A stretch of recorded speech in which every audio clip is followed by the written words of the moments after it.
नाशिकमध्येच एक मेलेला व्यक्ती जिवंत झाला.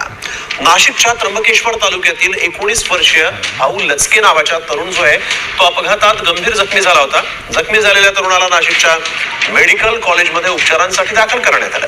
मात्र तपासणीनंतर या तरुणाला ब्रेन डेड म्हणून घोषित केल्याचा दावा रुग्णाच्या नातेवाईकांनी केला आणि त्यानंतर त्याच्या अंत्यविधीची तयारी पूर्ण झाली. त्याच दरम्यान हा तरुण अचानक हालचाल करू लागल्यामुळे सर्वांच्याच भुवया उंचावल्या. पुन्हा या तरुणाला रुग्णालयात दाखल करण्यात आलंय. आम्हाला काही घेत नव्हते, ट्रीटमेंट करीत नव्हते. पहिले आम्हाकडून पैसे मागायचे, तिथं 4,000 रुपये भरले तेव्हा त्याने घेतले.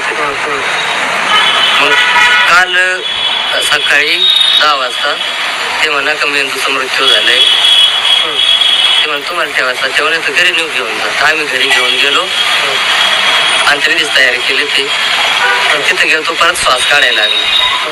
तिथून मग परत तिथं सिव्हिलला घेऊन गेलो. त्याच्या बाबतीत मी कमेंट करणं योग्य नाही राहणार, पण त्याला डिफ्यूज एक्झोनल इंजुरी आहे आणि right now is in critical state. Diffuse axonal इंजुरीमध्ये डोक्याला आपल्याला फटका लागलेला असतो. त्याच्यात ऍक्टिव्ह आपल्याला ऑपरेशन करून किंवा जसं इंट्राक्रेनियल किंवा एक्स्ट्रा ड्युरल ब्लीड जो होतो ते करायची गरज नसते. आपल्याला वेट अँड वॉच आणि आपण सपोर्टिव्ह ट्रीटमेंट देतो. आता isakal.com आहे देशातील